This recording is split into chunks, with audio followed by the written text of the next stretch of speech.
ఆరోగ్య పాఠశాల. ఇవాళ ఏం వారం? బుధవారం. బుధవారం మనం ఏం డే జరుపుకుంటాం? Stress free day. Stress free అంటే ఏంటిది? మానసిక ఆందోళన, ఒత్తిడి లేకుండా ఉండడాన్ని ఏమంటున్నాం మనం? Stress free. స్ట్రెస్ ఫ్రీ ద్వారా ఏమవుతుంది? మనము ఆందోళన గురై మన యొక్క ఆరోగ్యాన్ని పాడు చేసుకుంటున్నాం. ఆరోగ్యాన్ని పాడు చేసుకోకుండా ఏం చేసుకోవాలి? మనం స్ట్రెస్ అనేది దూరం చేస్తుండాలి. ఎలా దూరం చేయాలి? దానికి కొన్ని పద్ధతులు ఉన్నాయి, ప్రాసెస్ ఉన్నది. ఆ ప్రాసెస్ని మనం నేర్చుకుందాం ఈరోజు. Emotional wellbeing and mental health. Emotional wellbeing అంటే మనకి ఎన్ని రకరకాల ఎమోషన్స్ ఉంటాయి. ఏంటి అవి చెప్పండి? ఎమోషన్స్ ఏంటి? సంతోషము, దుఃఖము, బాధ, కోపము, చిరాకు, ఆందోళన, యాంగ్జైటీ, ఇవన్నీ కూడా ఉన్నాయా? ఇవన్నిటిని కూడా కంట్రోల్ చేసుకున్నప్పుడే మనం ఏమవుతాం? మానసికంగా ఆరోగ్యంగా ఉంటాం. దాన్నే మెంటల్ హెల్త్ అంటాం. ఎప్పుడైతే మీరు ఎమోషనల్ వెల్బీయింగ్ ఉంటారో అప్పుడే మెంటల్ హెల్త్ అనేది సరిగ్గా ఉంటుంది. దాంట్లో మనకు కొన్ని ఈ సానుకూల దృక్పథాన్ని సాధించేటటువంటి కొన్ని వ్యూహాలు ఉన్నాయి. ఆ వ్యూహాలు ఏంటో మనం తెలుసుకుందాం. ఈ ఎమోషనల్ వెల్బీయింగ్ అంటే సానుకూల దృక్పథం, పాజిటివ్ యాటిట్యూడ్. పాజిటివ్ యాటిట్యూడ్ ఎప్పుడైతే బిల్ట్ అవుతుందో ఆటోమేటిక్గా నీ ఎడ్యుకేషనల్ కెరీర్ అనేది ఆటోమేటిక్గా గ్రోత్ అనేది ఉంటుంది. దానికి సంబంధించిన దాంట్లో చూడండి పిల్లలు, మనం ఇక్కడ స్ట్రాటజీస్ ఫర్ ఎమోషనల్ వెల్బీయింగ్, దానికి మైండ్ఫుల్నెస్ అండ్ మెడిటేషన్. మైండ్ఫుల్నెస్ అంటే ఏంటి తెలుసా?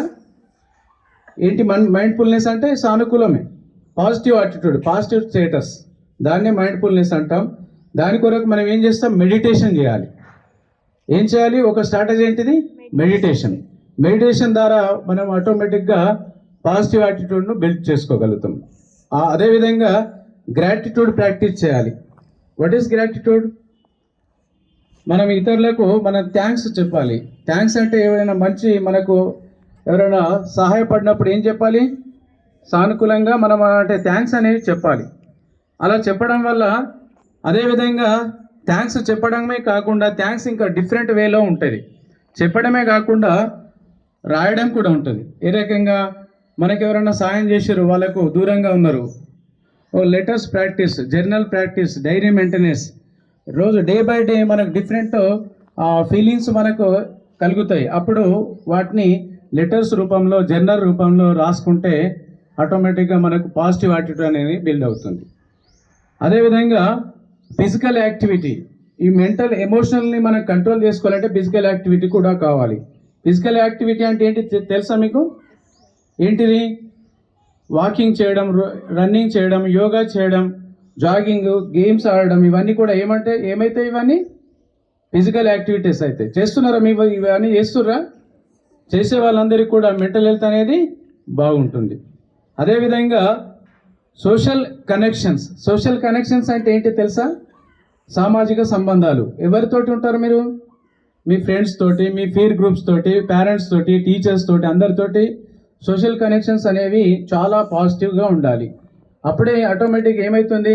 మన మెంటల్ వెల్బీయింగ్ అనేది ఉండగలుగుతాం. అదేవిధంగా పిల్లలు ఎమోషనల్ ఎక్స్ప్రెషన్. ఎమోషనల్ ఎక్స్ప్రెషన్ అంటే ఏంటి తెలుసా? మన యొక్క భావాన్ని ఇతరులకు పంచుకునేటప్పుడు ఏ రకంగా ఎక్స్ప్రెస్ చేయాలి? ఆ పాజిటివ్గా ఉండాలి. అవి కూడా వర్బల్గా ఉండాలి, నాన్ వర్బల్గా ఉండాలి. వర్బల్గా అంటే ఏంటిది?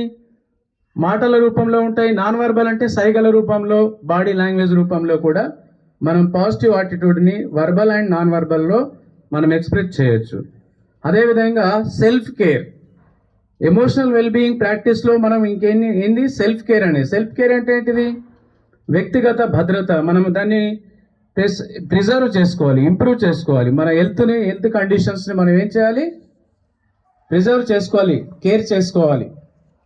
ఓకే. అదేవిధంగా పాజిటివ్ రిలేషన్షిప్. పాజిటివ్ రిలేషన్షిప్ అంటే అందరితో ఎలా ఉండాలి? సపోర్టివ్గా ఉండాలి, మద్దతుగా ఉండాలి, కలిసి ఉండాలి. అదేవిధంగా కనెక్షన్ బిట్వీన్ టూ పీపుల్. సత్సంబంధాలు కలిగి ఉండాలి, ఎంకరేజ్ చేయాలి, ఇతరులకు హెల్ప్ చేయాలి, సపోర్టింగ్గా ఉండాలి. దాన్ని ఏమంటాం? పాజిటివ్ రిలేషన్షిప్ అంటాం. ఇవన్నీ ఉన్నప్పుడు మనకి ఆటోమేటిక్గా మెంటల్ వెల్బీయింగ్ అనేది, మన మెంటల్ హెల్త్ అనేది సాధించబడుతుంది. దీనివల్ల మనకు ఏం బెనిఫిట్స్ కలుగుతున్నాయి తెలుసా మీకు? బెనిఫిట్స్ ఏం కలుగుతున్నాయో తెలుసా? లాభాలు ఏంటి? ఏం బెనిఫిట్స్ అంటే improve academic performance, mental wellbeing ఉన్నప్పుడు మీకు ఆటోమేటిక్గా మీ చదువులో రాణిస్తారు. అదేవిధంగా బెటర్ మెంటల్ హెల్త్, మీ ఆరోగ్యం కూడా చాలా బాగుంటుంది. అదేవిధంగా ఇంక్రీజ్డ్ రిలియన్సెస్, మీ ఫ్లెక్సిబిలిటీ అనుకూలంగా అందరు ఎక్కడ పడితే అక్కడ అడ్జస్ట్మెంట్ అనేది కూడా వచ్చేస్తుంది. పాజిటివ్ రిలేషన్షిప్ వస్తుంది, అందరితో సత్సంబంధాలు కలిగి ఉంటారు. అదేవిధంగా ఇంప్రూవ్డ్ ఓవరాల్ వెల్బీయింగ్, మీ మైండ్ సెట్ అనేది చాలా పాజిటివ్గా ఉండి అందరితో కలిసిమెలిసి ఉండి మీకు కూడా మంచి హెల్పింగ్ నేచర్ అనేది మీకు వస్తుంది, ఇతరుల నుంచి కూడా మీకు హెల్ప్ అనేది జరుగుతుంది. అదేవిధంగా ఇన్ని బెనిఫిట్స్ ఉన్నటువంటి మరి ఈ కార్యక్రమాన్ని మనందరం కూడా ఏ రకంగా స్ట్రాటజీస్ ఉన్నాయి? మనం మెంటల్ హెల్త్ను సాధించాలంటే మనం ఏమేమి నేర్చుకున్నాం? ఇప్పుడు ఏం చేయాలన్నాం? పాజిటివ్ యాటిట్యూడ్, ఇంకా సెల్ఫ్ కాన్ఫిడెన్స్, సెల్ఫ్ కేర్, ఇంకా పాజిటివ్ రిలేషన్స్, ఇంకా తెలుసుకోవాలి కదా సోషల్ కనెక్షన్స్. ఇవన్నీ కూడా మనం ఒక బెటర్ వేలో ఉన్నప్పుడే ఆటోమేటిక్గా మనకేముంటుంది చెప్పండి? ఏముంటుంది? మెంటల్ హెల్త్, మానసిక ఆరోగ్యం. మానసిక ఆరోగ్యాన్ని సాధించాలి అన్నప్పుడే, సాధిస్తేనే మనము ఎడ్యుకేషన్లో మంచి కెరియర్గా ముందుకెళ్ళి మనం అన్నీ సాధించగలుగుతాం.